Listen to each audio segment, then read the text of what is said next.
The staff union voted no confidence in you in the wake of that case. You were then backed by the ABC board.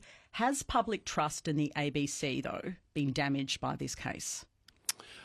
Look, I don't believe so, but I guess time will tell. So this case is before Fair Work, and we're defending it, so it'd be inappropriate for me to discuss the matter itself.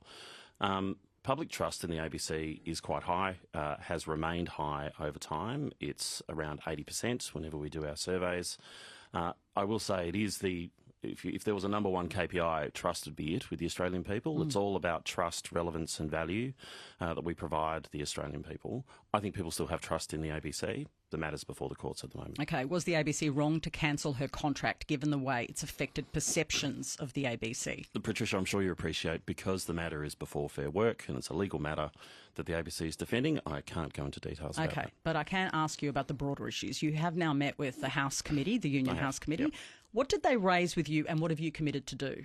Well, they pretty much raised what was in their motions, and they raised a number of issues. So it was on behalf of staff, more specifically while it related to new staff. They made sure that they represented all staff in their concerns. And part of their concerns were, we wanted to ensure that we had a culture of safety for our people, such that if they do experience attacks, particularly from outside the ABC, which does happen, unfortunately, that they are supported, they're heard and supported, and they feel confident that they can raise some of these issues.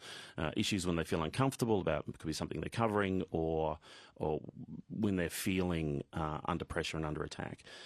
That is probably the main issue that they wanted to raise with me. They wanted to be heard. They wanted me to acknowledge that that's how people were feeling. Other issues that they raised with me were around complaints handling, as well as personal use of social media. So it was a constructive discussion. It was broad ranging. It was held in good faith. And I've undertaken to work with the unions again. I'll meet with them again in the future. Is the social media policy of the ABC what they want you to change? I think personal use of social media is something that, it's important. It's important that we're impartial and accurate. We have that in legislation. And for anyone who has the privilege of working at the ABC, we all know that that's a responsibility that we all have.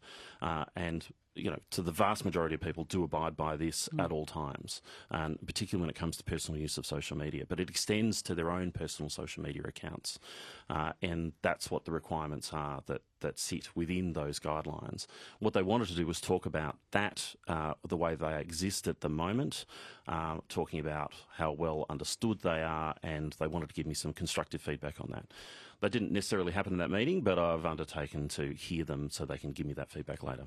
There's been criticism, particularly from the right-leaning media, that the ABC is too influenced by its staff, that you're being dictated to by the staff. Are you? No, not at all. I think culture in an organisation is incredibly important. And what that means is that you need to listen to your people. At the ABC, everybody walks through the door with a sense of purpose about what they know what the ABC is, they know what it does for the Australian people, and people are proud to work here. It's important that you listen to your staff. It's how else do you know whether you've got a positive culture within it? So I always think it's important to listen to people. So whether it's unions, whether it's other groups, I'm meeting with other staff today, and I continue to do it throughout the year. I try to get around to different parts of the country as well. There's all manner of feedback mechanisms that you have. I don't think we're led by our staff, but I think our staff, the most important asset of the ABC, of our 91 years, our success has been built by the people that have worked for it, multiple generations of people. So you always listen to staff. Staff who are from diverse cultural backgrounds, the main people who are raising complaints with you? No. So we get complaints right across the board. I mean, we should represent, and by that I mean externally and internally, but internally, our staff makeup should represent the community we serve. Nearly 50% of the country was either born overseas or parents born overseas. Such a rich, diverse country that we have, our staff should actually reflect that. So I can't say that there is a weighting one way or the other, Patricia. I spoke with the former Media Watch host, Jonathan Holmes, who essentially argues there is a tension between diversity and impartiality. Do you think there is? No, I don't. So I think that, I fundamentally disagree with the notion that that diversity and impartiality are somehow exclusive. In fact, I reject that completely. I think that, in the ABC's history, people have complied with their requirement to be objective, to be impartial and to be accurate, regardless of their background. And you could say diversity, you could say diversity of perspectives. We all hold our own backgrounds, our own lived experiences, whatever that might be, geographical, socioeconomic, political, culturally diverse, whatever that is. I believe people act impartially at the ABC, and I think they do so regardless of that. But right now, there is criticism that biases are creeping into reporting. Do you reject that? I do. So I don't see systemic bias at the ABC. I haven't in the 5 years that I've been managing director. There are times when we don't get it right, and we own up to that. Our policy is to correct and clarify. If there's a breach that's upheld, editors note and we change it if that's the case. We've got the Ombudsman, we've got the regulator and ACMA, we've got systems and processes and mechanisms and training in advance to make sure that we do abide by those requirements that are inflexible when it comes to the ABC. I don't think there's bias in our reporting. I think our reporting, particularly at the moment, some of the criticisms around our coverage of the Israel-Gaza war and the humanitarian catastrophe that's unfolding in the Gaza Strip, I think our reporting's been very good. Has it been the most scrutinised reporting that you have faced as managing director? No. So I've got a very long memory of being here at the ABC, and certainly in the 5 years I've been managing director and editor-in-chief, this happens. The scrutiny that's upon us is unrelenting, but as it should be. And we should welcome feedback. We should welcome criticism. We want to hear from people if they think that we're not getting it right, and we want to be able to test that we are and prove to ourselves and the public, in fact, that we are doing a good job of this. Okay. So you're saying you don't think there's systemic bias. One of the ABC's most senior journalists, Global Affairs editor John Lyons, has been reported as saying he was embarrassed by the ABC, which he said had shown pro-Israel bias and was failing to protect staff against complaints. Now, he's a very senior voice. That was a very damaging report for the ABC. What's your response to his criticism? So, look, I've got a lot of respect for John. I've dealt with John a lot over the years. In fact, before my last estimate session, I was talking to John when he was in southern Israel to make sure I was up to date before I fronted the committee. Look, John's entitled to his own opinion. He's entitled to his views. I think John, at all times, is always representing concern with regard to the ABC.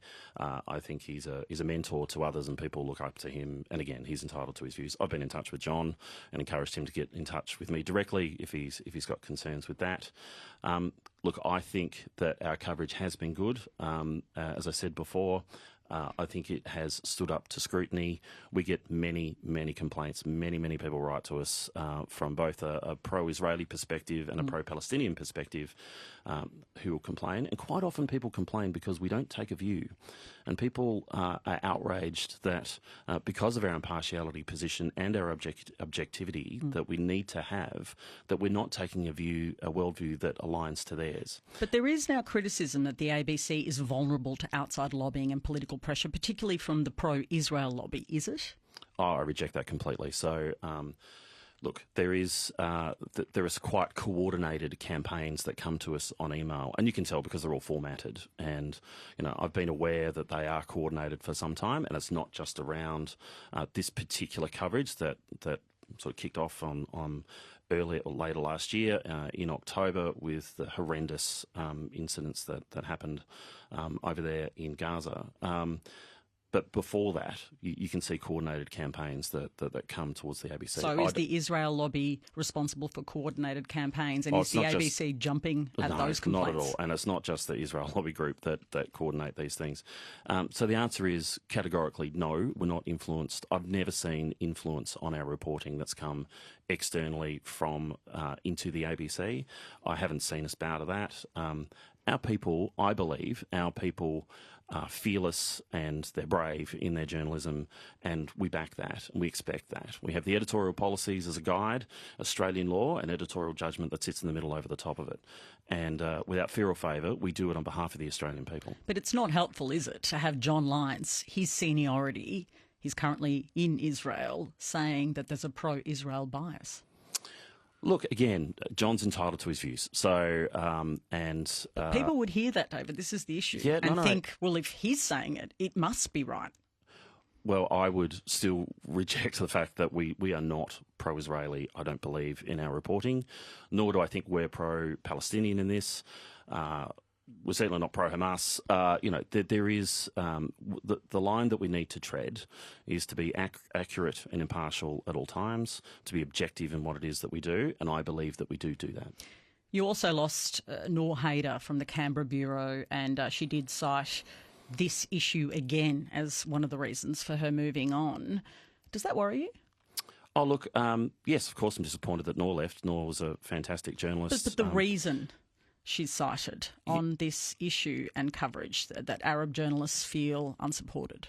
Again, it goes to the notion of support, which is reflected in why the union have raised those concerns. Of course, I'm concerned by that. Want to ensure that any journalist feels supported in the workplace. We do need a culture of safety for people to be able to raise these issues. I was very sorry to hear that, and of course I'm concerned to hear that raised by Noor as she leaves. Yeah.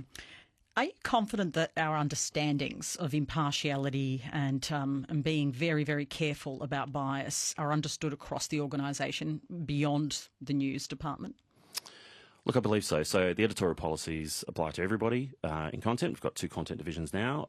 There's the news division and the content division, which previously known as TV and radio or non-news, however you want to describe it. But yes, I believe so. So I believe through local radio, people know their obligations and they know what's required of them, and I think they adhere to it. Again, you have the odd moment where we've breached our own policies, and that's dealt with at the time. Is there institutional racism at the ABC? I don't believe so, but it is pretty sad that we still need to be on the lookout for racism. We have a zero tolerance policy when it comes to racism. But journalists of colour say they feel policed at a different level than white journalists. Is it right?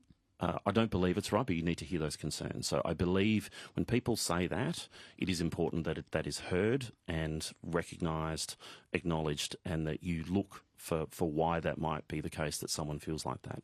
We've got a number of reviews happening at the moment. We've got other measures that we're putting in place. There's the Dr. Terry Janke review that is underway at the moment. Consultations will start in February and March, and that is to look at what support we provide people who might experience racism at any level, because we need to stamp that out. So it is something. Unfortunately, this exists in society and it shouldn't. And we want to make sure that it doesn't exist in our organisation. If people are experiencing this, then we need to find out why and get rid of it as soon as we can. Kim Williams has been appointed chair of the ABC. Have you talked? Yeah, we've spoken. So I've dealt with Kim in the past before, and we've spoken since the announcement. And look, I think Kim's a great appointment. I think he'll be a fantastic chair. I think that something about Kim that I know to be true, and that is that he has a deep belief in public broadcasting and the importance of the ABC.